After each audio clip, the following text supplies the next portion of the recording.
Hello everybody and welcome back to DC Central, and in today's video we're going to be breaking down and reviewing Supergirl Season 5 Episode 15, otherwise entitled Reality Bites, and if you have not seen this episode be sure to do so before proceeding with this review, as it will be filled with spoilers. So we have another episode of Supergirl for Season 5, and after a fairly tepid episode last week, which I didn't review, but if you just want my quick summary thoughts on it, I thought it was a pretty below average to kind of boring episode of Supergirl, to be honest. I really wasn't a fan.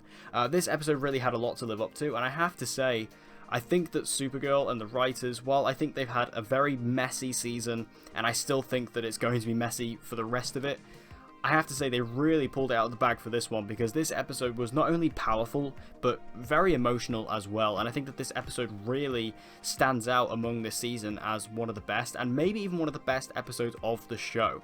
I don't know if I'm, how prepared I am to go with that statement, but honestly, this episode, I came away from it not only enjoying it, but also really feeling kind of affected by it.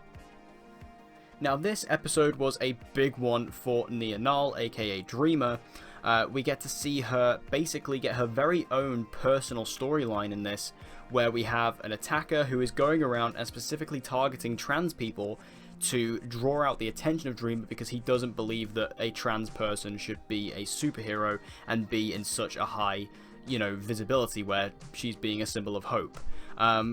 This storyline was very personal and also very powerful to a character like Nia, who obviously Nia as a character is transgender, and the actress who portrays her, Nicole Maines, is of course transgender as well. So this was a very, very personal storyline that felt perfectly tailored to her as a character.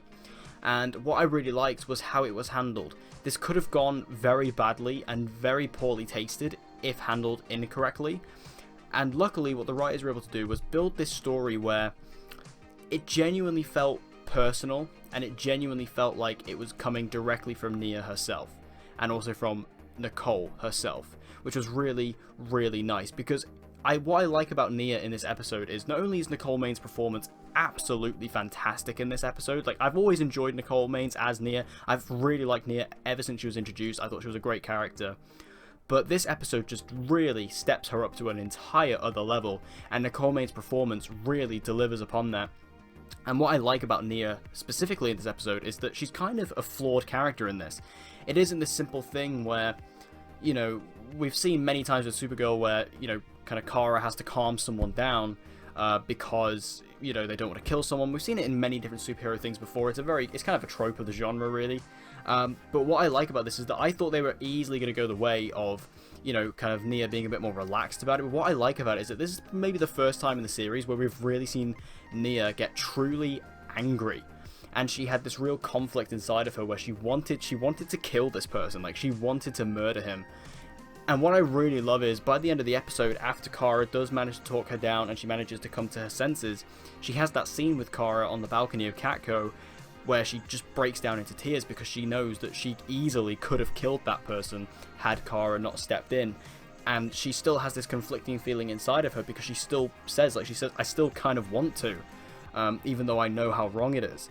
And I just think it adds so much depth to Nia as a character because it just shows kind of, the journey she's been on as a character and also as an actress. And that's why I'm saying it felt so very, very personal, because I felt a lot of Nicole coming through this. A lot of the anger and the rage, maybe from her younger years, I think was just really brought through here. And it was just fantastic to watch. Really great acting, really great storytelling. And I really enjoyed the role it had within this episode because it just felt so right. And I think that it was handled so well.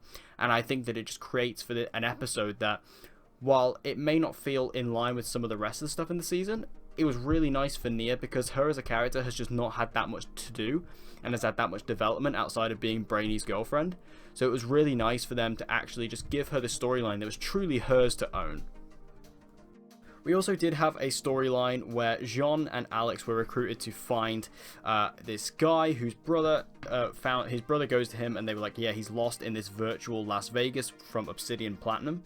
So Alex has to go inside and use Obsidian Platinum and go into this virtual Las Vegas to find him. This storyline was interesting because it's truly kind of discussing Alex's struggle at the moment. Like, Alex is having a very interesting storyline this season where she's kind of, stuck in this situation where She's left the DEO, she doesn't want to work under Lex, but now she's struggling to find her place in the world. And this was kind of a almost metaphor for that, because obviously at the end of the last episode we did see Alex be gifted by Jean a weapon that she can use. It's from Martian technology, which allows her to basically create any weapon she wants that she can create in her mind. Kind of like what it's kind of like a Green Lantern ring in that sense. But she's been really struggling with that, kind of like how she's just been struggling with life in general. And this VR storyline was able to just bring that into fruition, which was really cool. And what I really loved about this as well was the VR world that we got to go into. We got to go into like this, 40s-esque Las Vegas setting, and that was, from a production standpoint, really awesome to watch. Like, it was so different to anything we've seen on any of the CW shows, outside of maybe Legends. It just felt so different. Like, it was this, this whole point of this Obsidian Platinum thing is it's supposed to be an escape for people, and it truly felt like that. Like, when we stepped into this world, it truly felt like it was just an escape. It was a different world. It was something that we hadn't seen before.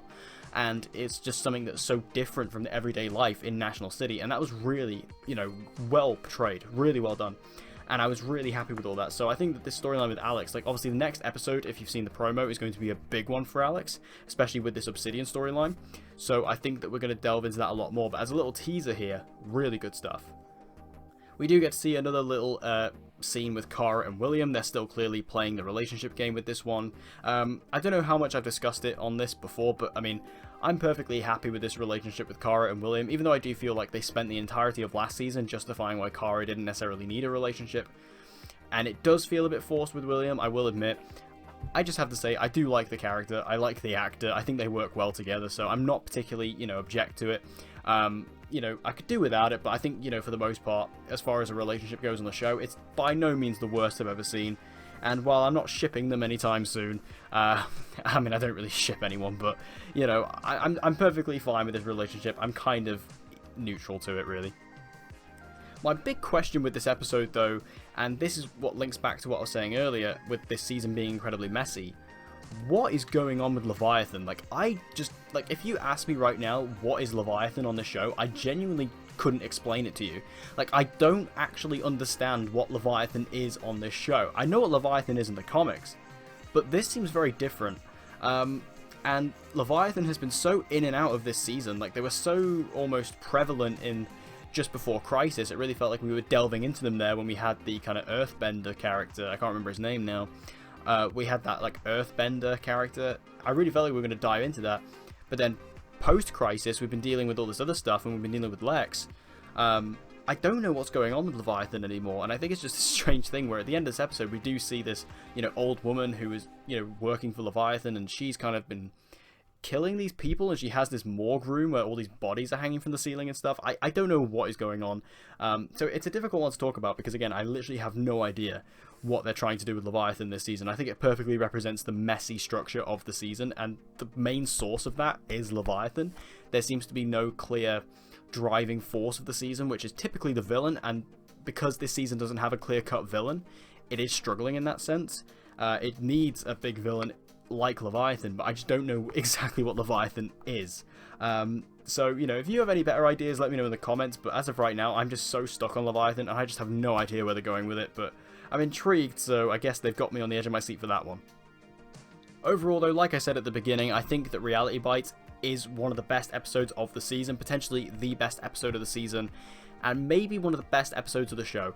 I was truly entertained by this episode, and I was truly emotionally affected by it.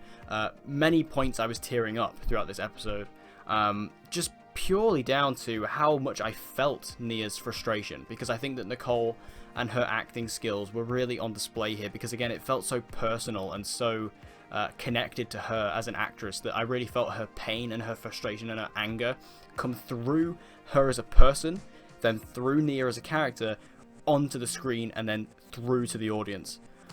It was really, really expertly done, and I think that the writing was clever and it was sensitive, but I think the performances really bolstered that as well.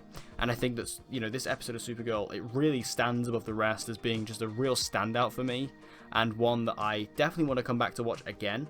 And it's really nice just from a development standpoint to really give a character like Nia this really great personal story arc, and then on top of that develop Alex considerably as well, which will lead into the next episode. So really good stuff from this episode. I can't say enough good things about it, to be honest. Like I say, I'm still just confused on Leviathan. That's not really a thing with this episode, that's more just a problem with this season as a whole.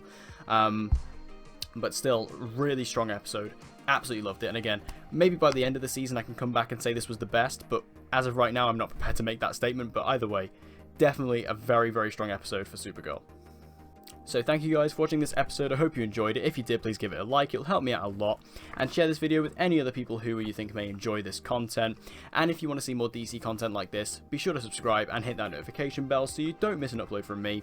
And I hope to see you guys again next time.